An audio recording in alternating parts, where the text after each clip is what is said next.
বহরমপুর শহর যুব তৃণমূল সভাপতির গাড়ি লক্ষ্য করে দু রাউন্ড গুলি। চাঞ্চল্য এলাকায়। বহরমপুরের শুটআউট চাঞ্চল্য এলাকায়।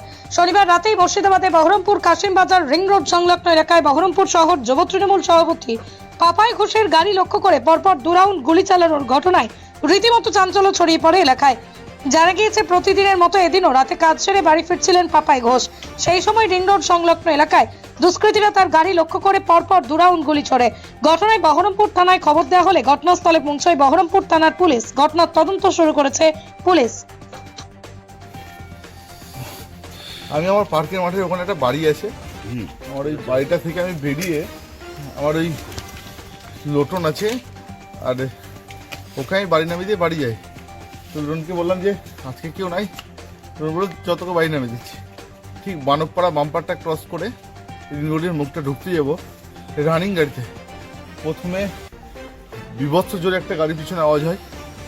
আওয়াজ হওয়ার সঙ্গে সঙ্গে আমি আমার ড্রাইভারকে বলি, ওকে বলি গাড়িটা ঘুরিয়ে টানার সঙ্গে সঙ্গে পিছন থেকে আবার একটা আওয়াজ।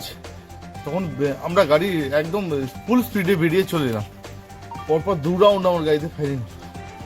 প্রথমটা খুব জোরে আওয়াজ হয়, দ্বিতীয়টা হালকার মধ্যে। মানে কি কারণ, কি কি মনে কারণটা এখনো বুঝতে পারছি না।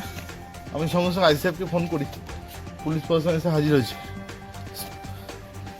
স্পটে কাউকে দেখতেও পাইনি। কারা কি করেছে কি কিছু মনে বুঝতে পারছি না। কাউকে কোনো ইয়ে শত্রু তো অনেক আছে, তো বুঝতে পারছি না। রানিং গাড়িতে ডেলি আসে দিক দিয়ে, কিন্তু এরকম হবে এটা কোনোদিন স্বপ্নে ভাবতে পারিনি। এলাকায় আমাদের, আমি সকালবেলা এমনিতেও বাইক নিয়ে এলাকায় ঘুরে বেড়াই, কিন্তু গাড়িতে চার চাকাতে এরকম হবে রাত্রেবেলায়, এটা ঘরছড় বাইরে। মানে তুমি বাড়ি ফিরছিলে তখন হয়েছে? বাড়ি ফিরছিলাম। ঠিক।